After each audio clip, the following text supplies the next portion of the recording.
Europe 1, il est 7h10. Thomas Soto. C'est une révolution en Allemagne. Le gouvernement a adopté hier l'instauration d'un SMIC. Axel de Tarlé, c'est un SMIC qui s'élèvera à 8,50 € de l'heure. Voilà, et il entrera en vigueur le 1er janvier de l'année prochaine parce qu'il n'y avait pas de SMIC en Allemagne.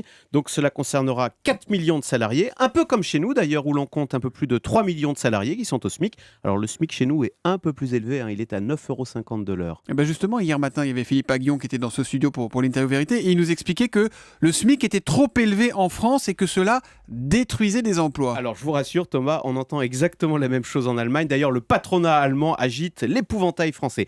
La différence quand même, c'est que les entreprises allemandes, elles, sont ultra compétitives avec des marges de 40% et un excédent commercial record de 200 milliards d'euros.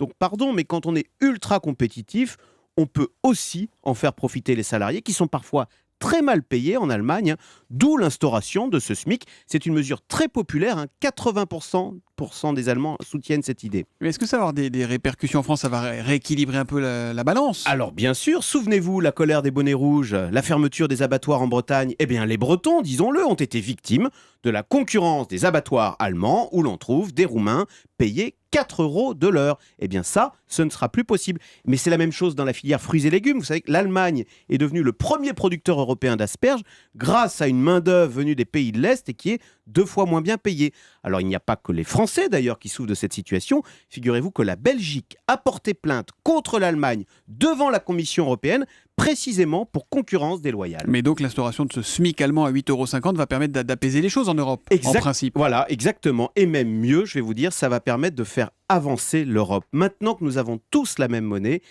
il va falloir jouer avec les mêmes règles du jeu, les mêmes règles sociales. Donc vous voyez, là, on s'approche de l'idée d'un SMIC européen. Vous savez qu'on parle également de créer une assurance chômage européenne.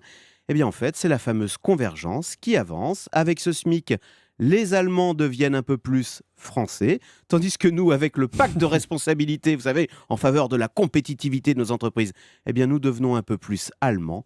L'Europe est en marche. Peut-être que l'Europe sociale et économique est en train de se faire, Voilà. certes au forceps, mais de se faire quand même. Axel de Tarlé, le Zoom Echo, tous les matins à 7h10 sur Europe.